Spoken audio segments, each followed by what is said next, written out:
Olá! Hoje nós vamos conversar sobre Eclesiastes. O livro de Eclesiastes está entre os de sabedoria na Bíblia. E como o rei Salomão foi o homem mais sábio que existiu, é bem provável que foi ele quem escreveu ao analisar a vida sobre a terra. Oscar Wilde disse: neste mundo há apenas duas tragédias. Uma é não conseguir o que se deseja e a outra é consegui-lo. É paradoxal, mas bem verdade. O autor de Eclesiastes, ele também traz essa ideia que eu acabei de apresentar. Por quê? Porque ele vem no final de sua vida descrevendo como que ele vê e como que ele viu todo o seu passado e como ele enxerga a vida no momento. Nós estamos sempre insatisfeitos e é bom que seja assim, porque caso contrário a gente estagnaria na vida, né? Muitos pobres pensam que só seriam felizes se for ricos, muitos ricos só pensam que seriam felizes se fossem com mais segurança a vida deles, e assim vai. E Salomão, ele tinha tudo que se pode almejar nessa vida. Ele tinha riqueza, ele tinha fama, ele tinha poder, ele tinha sabedoria, e mesmo assim ele nos avisa: tudo que conseguirmos nesta terra não pode nos satisfazer por completo. É interessante como a Bíblia fala sobre isso e Eclesiastes deixa bem clara essa ideia. Por isso que nós somos uns insatisfeitos o tempo todo. Eclesiastes 1, versos 3 e 4 diz assim: o que o homem ganha com todo o seu trabalho, em que tanto se esforça debaixo do sol? Gerações vêm e gerações vão, mas a terra permanece para sempre. Às vezes fica difícil compreender a ação e manifestação de Deus em nosso dia a dia rotineiro. Imagine compreendê-lo no caos. Se o nascer, se o desenvolver e o morrer fossem vividos na perspectiva da fé em Deus, nós poderíamos compreender melhor o sentido de estar aqui, nessa terra. Os versos 9 e 10 dizem assim: o que foi, tornará a ser. O que foi feito, se fará novamente. Não há nada novo debaixo do sol. Haverá algo de que se possa dizer: veja, isto é novo? Não, já existiu há muito tempo, bem antes da nossa época. Perceba que o autor diz que tudo o que acontece hoje já aconteceu antes. E a gente percebe isso em nossa vida também. A moda, os cortes de cabelo, as crises, os governos e até os erros se repetem. Nessa terra, as coisas são passageiras e efêmeras. E ai de você se basear toda a sua existência somente nesta terra. Nenhum século viu tanto progresso, mas também tanto desespero ao mesmo tempo como o nosso. A expressão debaixo do sol, repetida várias vezes no livro, nos alerta que não é possível um significado expressivo se esta vida for vivida somente neste nível. Corremos atrás das coisas como se fossem nos tornar especiais ou nos fazer melhores. Porém, ao adquirir o que tanto desejamos, já não nos sentimos satisfeitos. Precisamos não nos mobilizarmos apenas pelo desejo de conquista. Os versos 16 e 17 nos diz: pensei comigo mesmo, eu me tornei famoso e ultrapassei em sabedoria todos os que governaram Jerusalém antes de mim. De fato, adquiri muita sabedoria e conhecimento. Assim eu me esforcei para compreender a sabedoria, bem como a loucura e a insensatez. Mas aprendi que isso também é correr atrás do vento. Você já tentou correr atrás do vento? É algo sem sentido, né? Porque não conseguimos. Alguns dizem que a maior riqueza é a sabedoria e conhecimento. Mas veja que o escritor diz que até isso é correr atrás do vento. Se você vive apenas neste nível do seu conhecimento, da sua sabedoria, da sua capacidade de compreender a vida, você está fadado ao fracasso. Esse nível não te dará o sentido real da vida. Mas Eclesiastes não vai falar só sobre esse desgosto que ele chegou ao final de que a vida não tem sentido. Ele vai mostrar que há esperança. Ele vai falar durante todo o seu livro que existe uma esperança, assim como Jesus disse aos seus discípulos. Em Mateus 16, 26 e 27 nós vemos: pois que adiantará ao homem ganhar o mundo inteiro e perder a sua alma? Ou o que o homem poderá dar em troca de sua alma? Pois o Filho do Homem virá na glória de seu Pai, com os seus anjos, e então recompensará a cada um de acordo com o que tenha feito.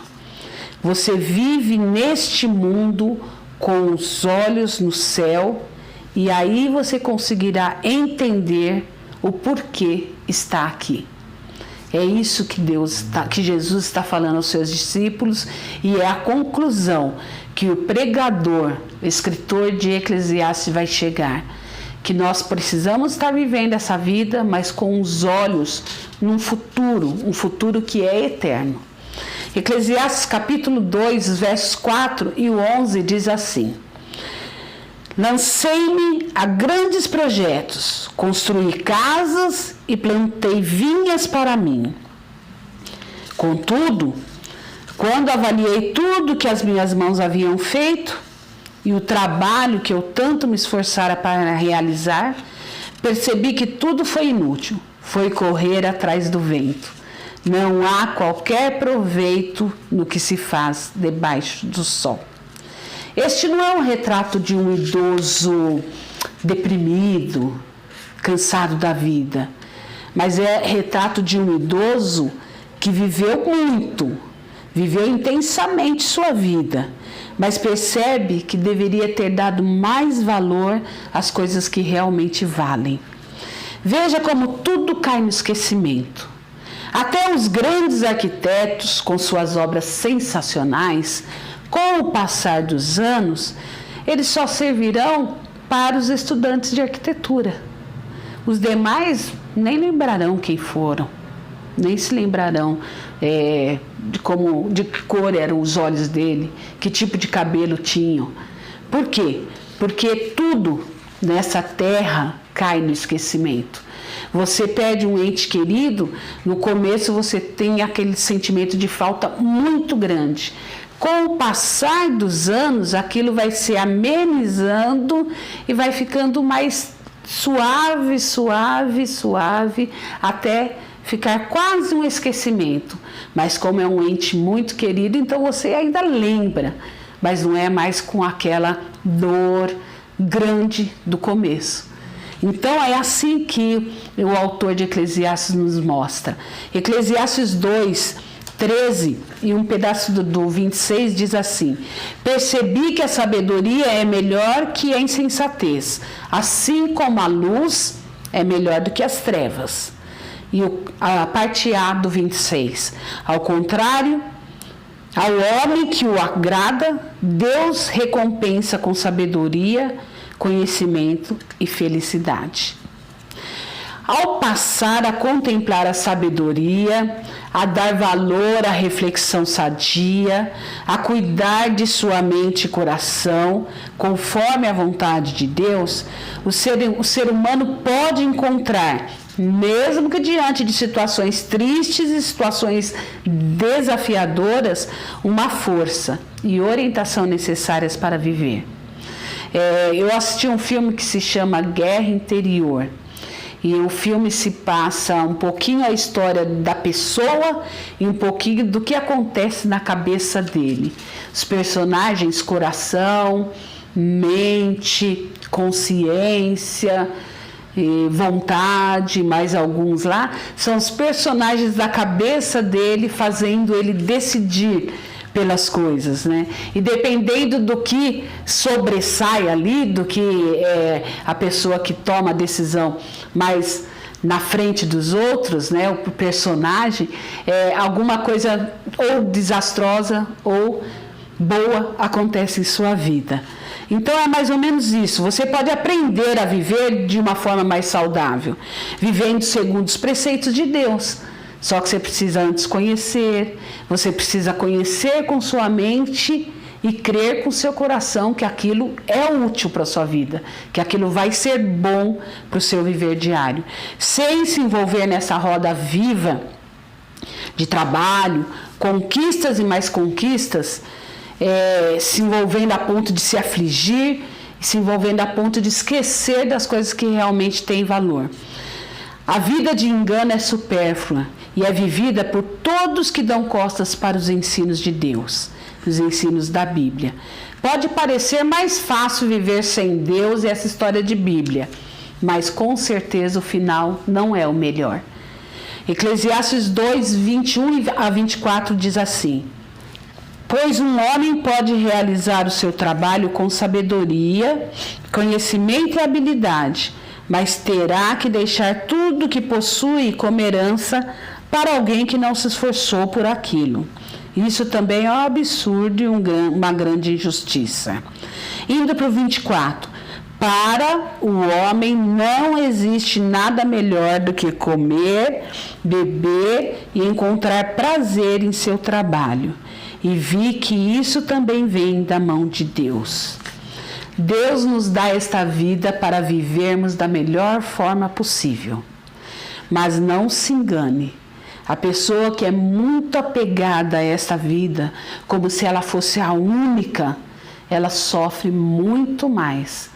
Porque esta vida é para você aproveitar todas as oportunidades da melhor forma possível e saber que um dia esse tempo vai terminar. Conheci pais que trabalhavam de sol a sol e mal davam tempo para os seus familiares, para os seus filhos pequenos. E aí eu questionava assim, mas por que trabalhar tanto, né, e deixar a criança ou na frente de um computador, ou na televisão num desenho, ou sempre com a babá, ou sempre com a avó? Para que então ter filhos, né? E aí a pessoa respondia, não, mas é que eu quero dar um futuro para o meu filho. Mas que futuro se eles não estão tendo nenhum presente com você? Né? O presente que é a presença da pessoa, estar junto. Eu tenho certeza que nesse tempo de isolamento, as crianças são as que mais estão aproveitando. Né? Eu vejo vídeos de crianças brincando com os pais, montando quebra-cabeças, subindo de cavalinho, e eu creio que em outras épocas eles não podiam fazer isso. Então são os que mais estão aproveitando todo esse tempo. Eclesiastes 3:1 diz assim: para tudo há uma ocasião e um tempo para cada propósito debaixo do céu. Nosso tempo é muito diferente do tempo de Deus. E para conviver com esta diferença é necessário fé. É necessário fé de que Ele está providenciando para que sua perfeita vontade seja realizada. Por mais que persigamos em alcançar e conseguir mais tempo de vida, o certo é que um dia o nosso tempo de vida se acabará. Alguns pensam ser donos do seu tempo. Lê do engano. Há um tempo para tudo determinado por Deus. Ajuntar, adquirir coisas importantes, ou depois perder essas mesmas coisas. Conviver sadio vai depender de como você enxerga cada uma das situações. O importante é ter confiança de que se estamos com o Senhor, nossa vida não será inútil. Até as mais difíceis experiências da vida servirão para alguma coisa. O texto de 3:11 diz assim: Ele fez tudo apropriado a seu tempo. Também pôs no coração do homem o anseio pela eternidade. Mesmo assim, este não consegue compreender inteiramente o que Deus fez. Quem é eterno é Deus. E quando vivemos lado a lado com Ele, nosso viver será alentador e fortalecedor. A eternidade não nos pertence, porque estamos debaixo do sol. Mas o nosso Deus é eterno e tem um amor eterno por nós. E é essa eternidade que Ele quer colocar em nosso coração. A eternidade que pertence a Ele, como algo que dura para sempre. É muito comum dizermos sobre nossos legados, né? Que legado que você está deixando? O que você vai deixar para a posteridade, vamos dizer assim? Que o seu legado seja a sua fé no eterno. E eu tenho certeza que esse legado é algo que perdurará enquanto houver um ser humano vivo na terra.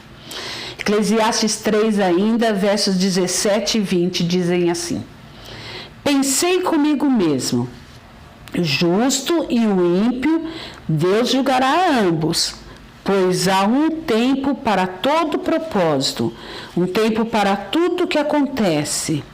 E depois todos vão para o mesmo lugar. Vieram todos do pó e ao pó todos retornarão. É nossa tendência querer ser justiceiros, ou pelo menos que os malvados paguem por suas malvadezas. Mas neste mundo nem sempre será assim. Nossa fé e esperança garantem que todos serão julgados por Deus.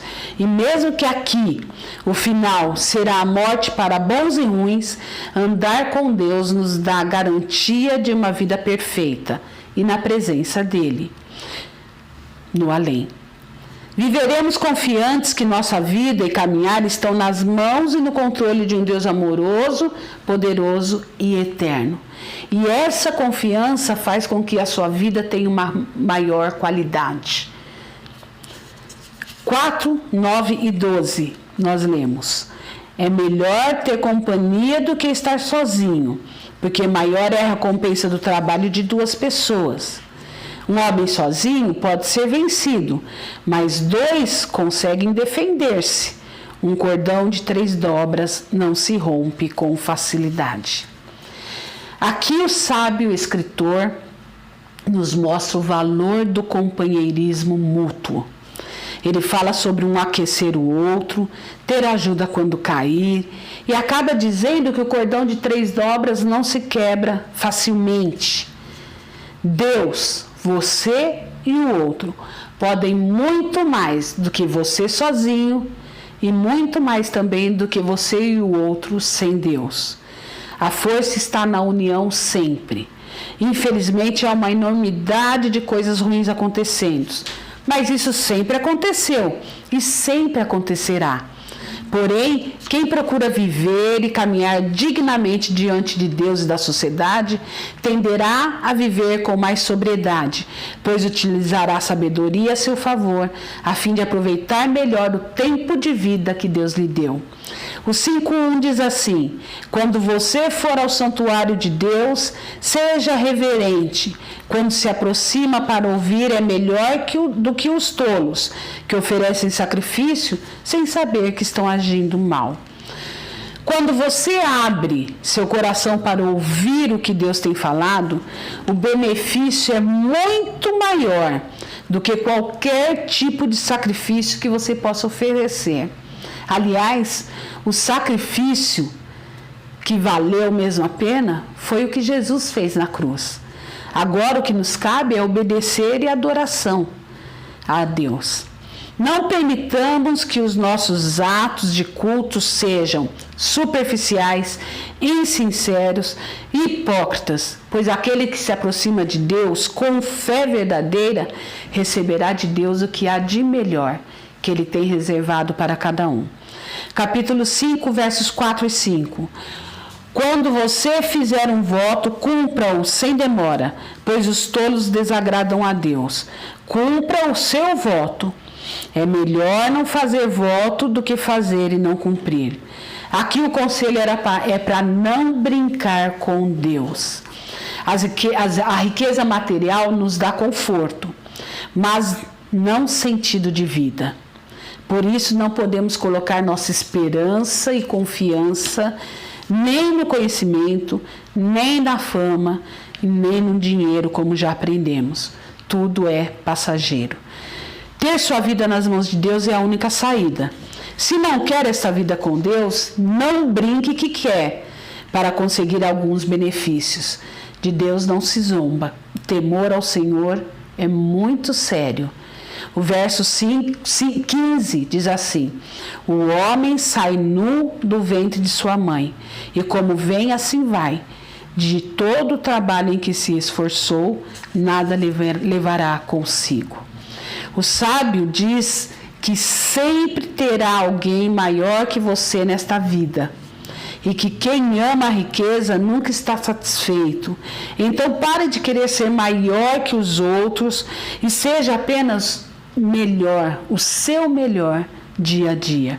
Necessitamos de bens materiais para sobreviver, só que não podemos deixar que eles tomem espaço demasiado em nossa mente, nosso coração e no nosso tempo.